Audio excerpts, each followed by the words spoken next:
Well, hello, welcome to I Love Gay today. And we're with my friend Dean Nelson from Vancouver. How are you, Dean? I'm doing well. So good to see you again, Matt. Same here. I mean, you're another one of those that we've known each other for a long time, and we've been on this whole gay travel circuit with IGLTA and others for quite some time now. I actually think we went all the way back to when you were with your first company before you sold it to gay.com. Yeah. Gay Wired.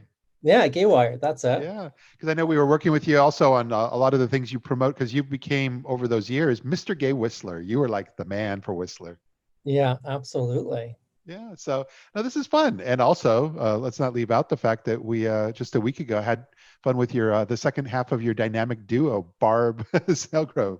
Yes, Mega Mouth herself. Yeah, it was we always have a great time together. So Indeed, and you know how to tell that story and share it with the rest of us online.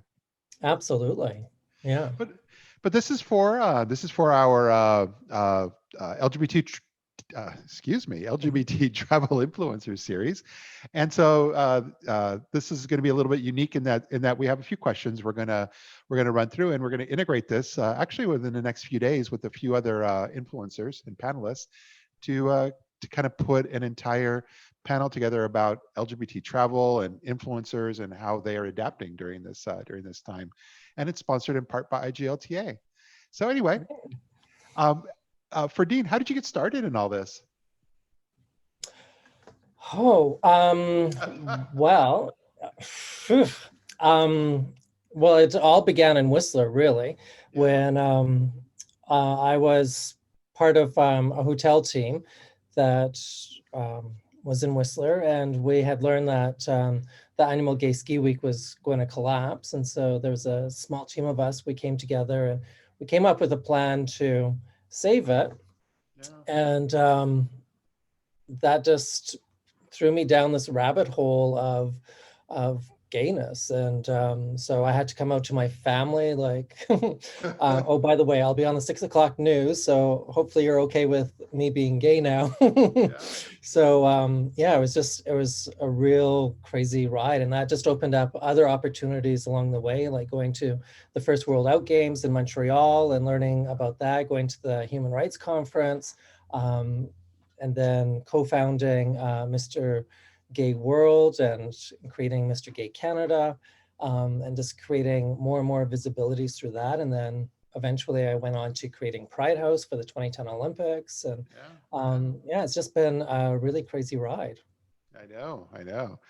But the unique part is that what you're able to do is that you're not only involved as kind of a leader in these organizations and putting things forward, but you also are kind of a master at being able to get out there and tell that story and share it with the world.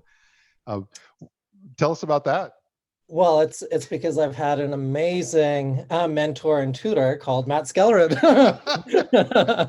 I love going to all of your workshops and seminars, and I take everything that you do to heart, and I implement it right away. Like as you're teaching it at the different workshops that I've met you at, I start implementing it immediately, and it's amazing how it just all of a sudden just has become really quite natural. And Yeah. I've really adapted to the I Love Gay brand, and I use it all the time. And it's just amazing how much it gets amplified, and it's fun being part of that community. Yeah, thanks. Yeah, no, that's the key that not everybody realizes is that it comes. We have a team, and they see your posts right away because the way you tag them, and it's all about tapping into a network, and we're all kind of engaged with each other. And not everybody realizes kind of like that's the magic of social media, as being engaged as a two-way street, treating it as like Abs- there's a person on the other side. Absolutely, Yeah. absolutely.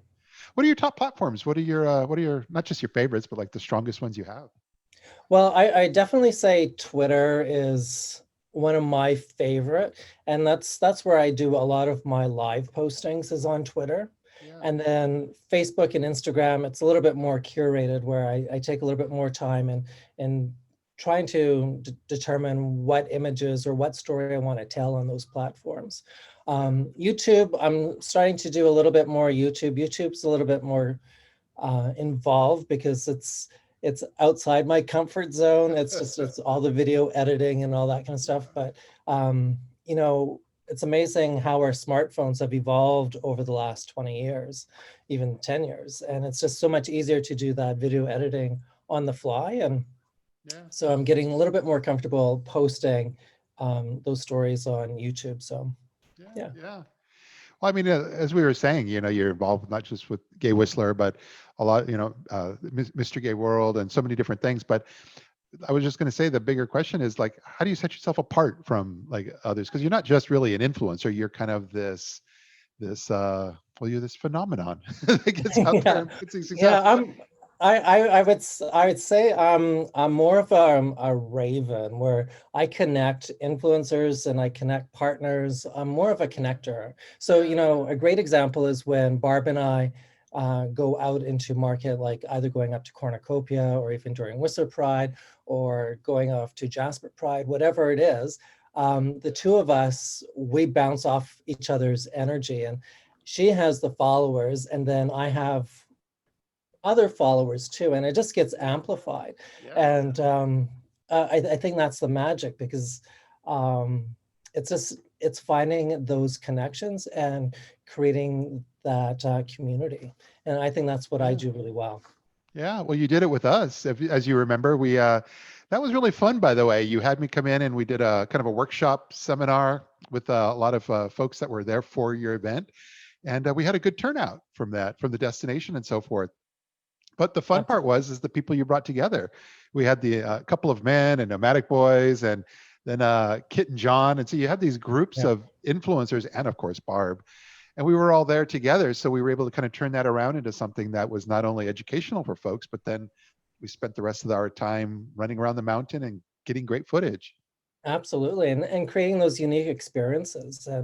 And each influencer had their different perspective or their own editorial that they wanted to share with their audience that would resonate well with their audience. So all of a sudden it became like this really hot, steamy soap opera on the slopes. That was very fun.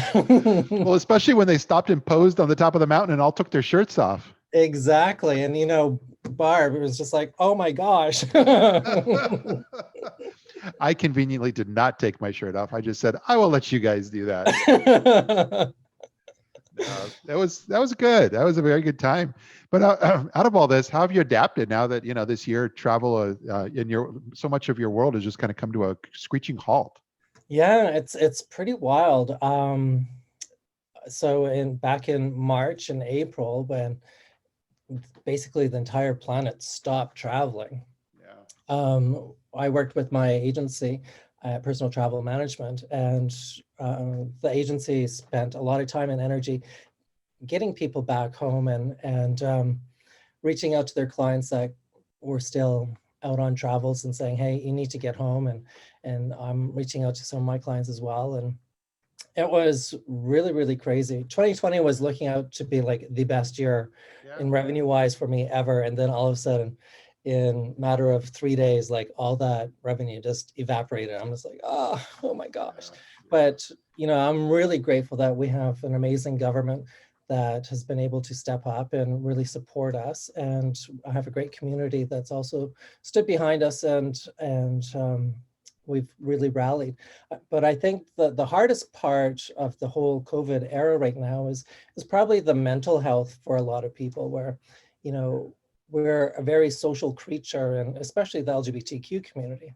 Yeah. So not being able to go to different venues and events to socialize and have those authentic connections has been really hard.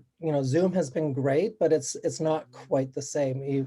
We like to have that physical touch, and we're a very touchy-feely people.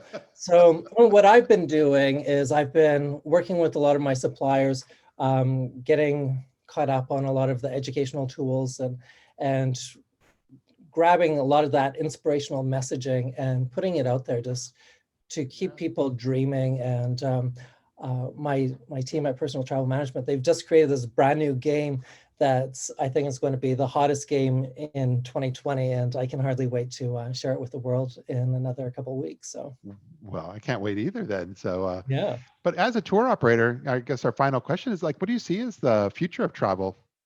Well, um, travel as we knew it will never be like that again. We're already seeing a lot of the airlines reduce their flight frequency.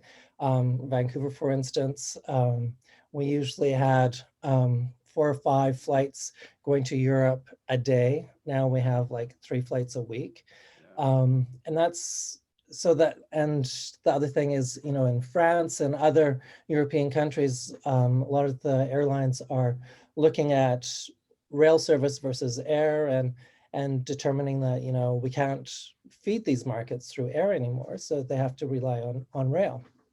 So getting to places for £2.50 across Europe is not going to happen anymore. It's just, those days are gone, and to be able to just jump on a plane and fly off to Belize or wherever, again, it's not going to happen. It's much more, it'll be much more complicated. And I think the consumers really need to work with travel agents in the future, because how things can change so quickly. We just looked at Europe just this week and how quickly all the cities have been closing down very, very rapidly. So, you know, if we had planned a trip for clients 2 months ago, it looked all rosy, and they're there now in the middle of this curfew in Paris. What do? You have to know contacts to be able to reach out to your clients and help them navigate all these complications. Another example is the whole testing, having the COVID test before you go, and you need to have it within 72 hours of arrival. Otherwise, that result is null and void. And working with governments and lobbying the governments to be able to have those testing capabilities in place for our consumers to make the travel happen. So I do think travel is going to be a lot more complicated and quite a bit more expensive too, just because capacities will be reduced, and, you know, all those costs get passed on to the consumer ultimately. So well, all I could say is that I'm hopeful. I'm looking forward to being able to hang out and see you again, which I'm crossing my fingers will be at least the fall of next year when we're in Atlanta together for the IGLTA convention. Absolutely. I really hope so. So fingers crossed. Exactly. Well, thanks so much for being here with us and taking a little time and sharing these thoughts with us. Well, thank you, Matt. And I look forward to the podcast and everything ILoveGay. All right, sweetie. Take care now. Okay, bye. So good.